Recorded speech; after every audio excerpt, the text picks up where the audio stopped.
Assalamualaikum warahmatullahi wabarakatuh. Bertemu lagi dengan saya di channel Samudra Santri Muda Indonesia. Dan mudah-mudahan bagi para penonton setia channel Samudra, wabil khusus yang sudah subscribe channel Samudra, mudah-mudahan oleh Allah Subhanahu wa taala dipermudah segala urusannya, dipermudah dalam mencari rezekinya, dan disehatkan jasmani dan rohaninya. Amin ya Allah ya rabbal alamin. Dan bagi yang sudah berumah tangga, mudah-mudahan rumah tangganya oleh Allah Subhanahu wa taala dijadikan rumah tangga yang sakinah, mawaddah, warahmah. Dan bagi para kaum jomblo, mudah-mudahan oleh Allah dipertemukan dengan jodohnya dan cepat-cepat melaksanakan sunnah bagindanya. Amin ya Allah ya rabbal alamin. Dalam pembahasan kali ini saya akan membahas tentang kesempurnaan dalam sholat. Agar meraih kesempurnaan dalam sholat menurut aturan ilmu fikih. Menurut ilmu fikih, untuk meraih kesempurnaan sholat, maka dalam sholat kita itu harus ada 3 hukum yang dilakukan. Hukum yang pertama ialah hukumnya yang fardu, yang wajib, atau kita sebut dengan rukun sholat. Jadi yang pertama yang harus dilaksanakan itu yang hukumnya fardu, yang jumlahnya ada 17, ada juga yang menyebutkan dengan ada 18, mau yang 17 ataupun 18 silahkan. Itu yang pertama. Yang kedua ialah yang hukumnya sunnah ab'ad, juga harus dilaksanakan. Jumlahnya ada 2. Dan yang ketiga yang hukumnya sunnah hayat, itu juga harus dilaksanakan dan jumlahnya ada 15. Tapi yang akan saya bahas itu yang 2, ialah yang sunnah ab'ad dan sunnah hayat. Karena untuk yang fardu sudah saya bahas pada video sebelumnya dan sudah saya publikasikan di channel YouTube saya, channel YouTube Samudra, yang judulnya tentang standar sah dan tidak sahnya sholat menurut ilmu fikih. Insya Allah linknya saya akan sertakan di bawah. Nah, jadi yang akan saya bahas cuma 2, ialah sunnah abad dan sunnah hayat. Untuk yang sunnah abad itu harus dilakukan agar kita mendapatkan kesempurnaan dalam sholat. Jumlahnya ada 2. Mana yang 2 itu? Ialah yang pertama tasyahud awal atau kita sebut dengan tahiyat awal. Yang kedua ialah kunut. Jadi tasyahud awal dan kunut itu hukumnya sunnah ab'ad. Dianjurkan harus dilaksanakan. Itu hukum yang kedua. Hukum yang ketiga ialah yang hukumnya sunnah hayat, yang mana jumlahnya ada 15. Itu juga harus dilaksanakan di dalam sholat agar kita mendapatkan kesempurnaan dalam menurut ilmu fikih dalam sholat kita. Mana yang 15 tersebut? Wahayatu khamsata asyara. Jadi yang hayat itu jumlahnya ada 15. Ialah yang pertama raf'ul yadaini inda takbiratil ihram wa inda ruku wa raf'i minhu.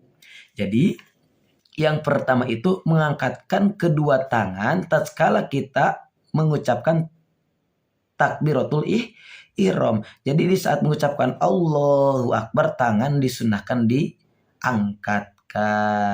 Jadi Allahu Akbar, mengangkatkan kedua tangan. Itu yang pertama. Dan masih pula nomor yang pertama ialah selain mengangkatkan tangan tatkala takbiratul ihram, ialah mengangkatkan kedua tangan tatkala mau ruku. Jadi tatkala kita mau ruku disunnahkan mengangkatkan kedua tangan dan hukumnya sunnah hayat.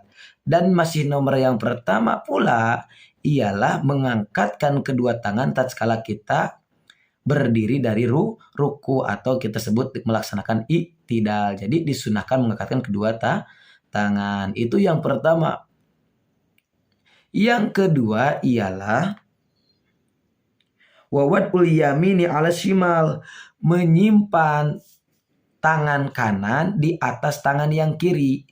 Itu hukumnya sunnah hayat. Jadi tangan kanan kita disimpan di atas tangan yang kiri dan posisinya di bawah dada di atas pusar. Pusar itu bujal. Jadi itu hukumnya sunnah hayat.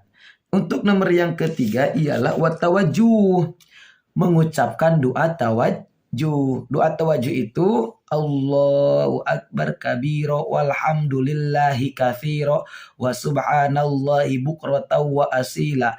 Inni wajjahtu wajhiya lilladzi fataras samawati wal arda hanifan musliman wa ma ana minal musyrikin. Inna solati wa nusuki wa mahyaya wa mamati lillahi rabbil alamin. La syarika lahu wa bidzalika umirtu wa ana minal muslimin. Jadi itu hukumnya sunnah hayat. Jadi mengucapkan doa tawajuh itu hukumnya sunnah hayat dan diucapkan setelah takbiratul ihram. Tapi sebenarnya tawajuh itu inni wajjahtu wajhiya lilladzi fataras samawati wal ardo dan seterusnya itu. Itu nomor ketiga. Untuk nomor keempatnya ialah wal isti'adzatu, mengucapkan ta'ud. Jadi mengucapkan ta'ud itu hukumnya sunnah hayat. Di saat kita mau membaca surat Al-Fatihah disunnahkan membaca ta'ud, hukumnya sunnah hayat. Itu nomor keempat. Untuk nomor kelimanya ialah wal jahru fi maudihi, mengeraskan bacaan pada waktunya. Jadi yang waktunya harus dikeraskan maka disunahkan dikeraskan. Seperti mana yang disunahkan dikeraskan tatkala waktu sholat ialah 2 rakaat awal sholat maghrib. Jadi 2 rakaat awal sholat maghrib sunnah hayat untuk dikeraskan, ya rakaat pertama dan rakaat kedua. Dan 2 rakaat kemudian 2 rakaat sholat isya, rakaat pertama dan kedua sunnah hayat juga untuk dikeraskan.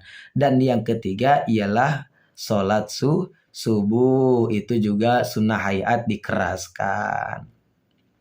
Kemudian untuk nomor keenamnya ialah wal isroru fi maudihi.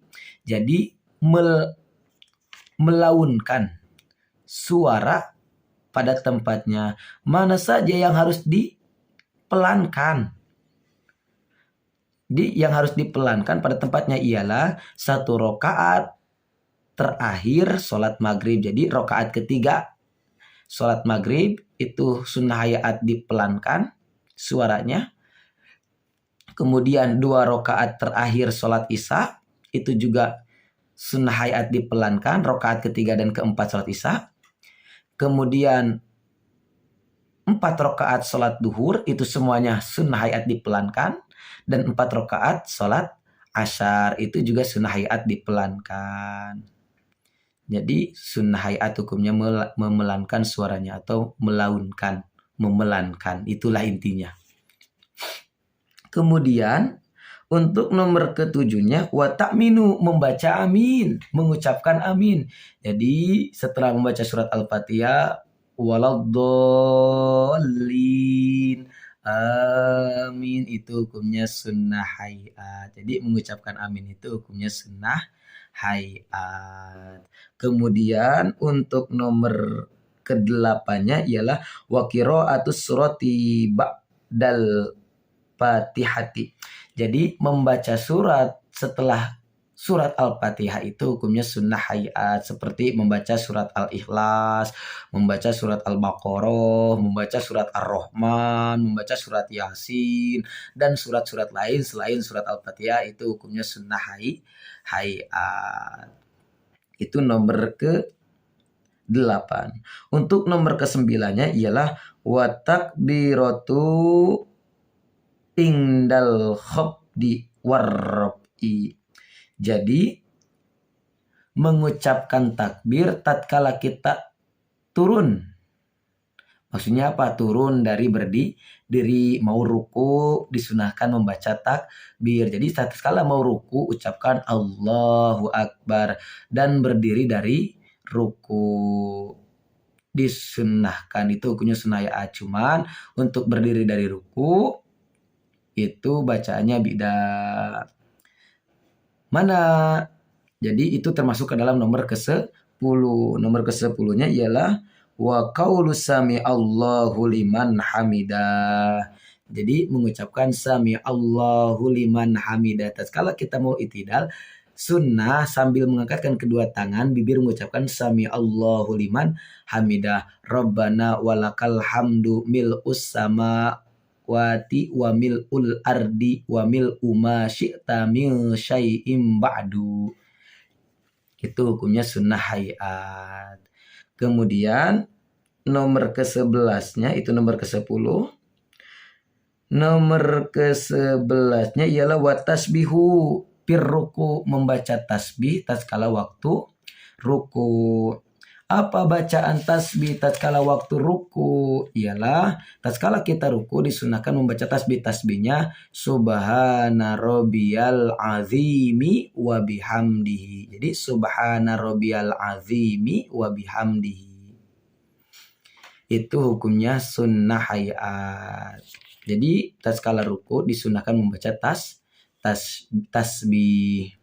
Kemudian wasujudi, dan tatkala sujud juga disunahkan membaca tasbih. Bacanya subhana rabbiyal a'la wa bihamdihi. Subhana rabbiyal a'la wa bihamdihi.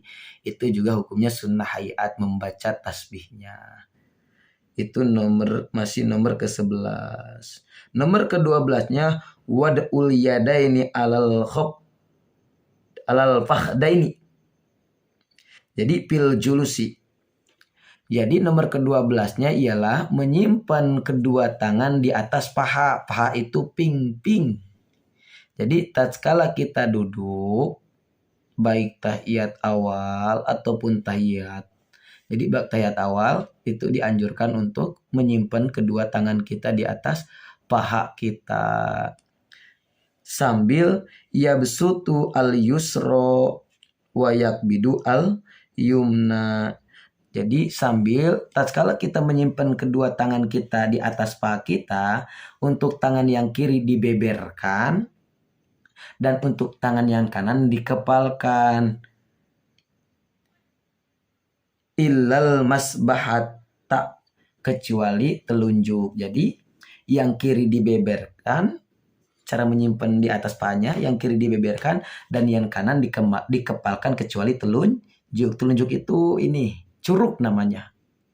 Itu sunnah hayat. Jadi kini itu hukumnya sunnah hayat. Itu nomor ke-12. Kemudian untuk nomor ke-13-nya wal ibtirosu, ialah duduk ibtiros.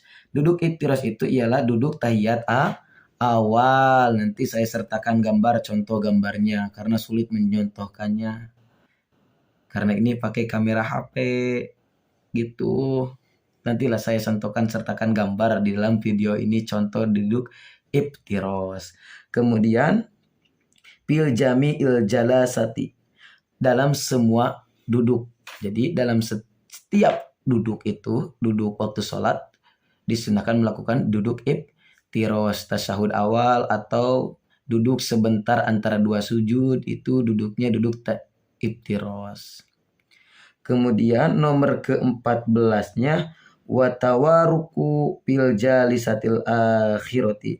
Jadi duduk tawaruk pada duduk terakhir sholat atau tasyahud akhir, itu duduknya duduk iftiraq. Nanti juga saya sertakan contohnya karena sulit untuk menyontohkannya.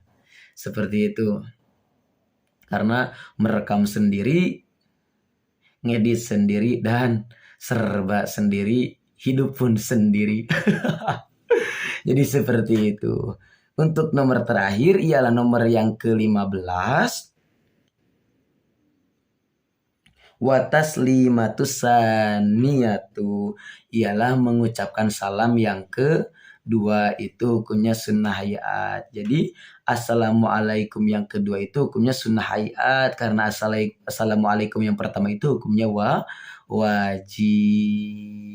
Jadi itulah kesempurnaan dalam sholat menurut aturan ilmu fikih. Jadi harus dilaksanakan 3 hukum yang ada dalam sholat tatkala ingin meraih kesempurnaan dalam sholat menurut aturan fikih. Yang pertama yang harus dilaksanakan ialah yang hukumnya fardu, yang jumlahnya ada 17 ataupun 18. Yang kedua yang hukumnya sunnah ab'ad yang jumlahnya ada 2. Jadi 17 tambah 2 ialah 19 atau 18 tambah 2 jumlahnya jadi 20. Dan ditambah yang terakhir ialah yang hukumnya sunnah hayat jumlahnya 15. 20 tambah 15 35 atau 19 tambah 15 34. Jadi ada 34 amalan yang harus diamalkan waktu sholat, dilaksanakan waktu sholat untuk meraih kesempurnaan menurut aturan ilmu fikih. Mungkin timbul pertanyaan, yang fardu sudah pada tahu harus dilakukan, kalau tidak dilakukan tidak sah. Nah, bagaimana yang hukumnya sunnah ab'ad dan sunnah hayat jikalau ditinggalkan, jikalau lupa tidak dilaksanakan, ataupun yang fardu tidak sengaja tidak dilaksanakan.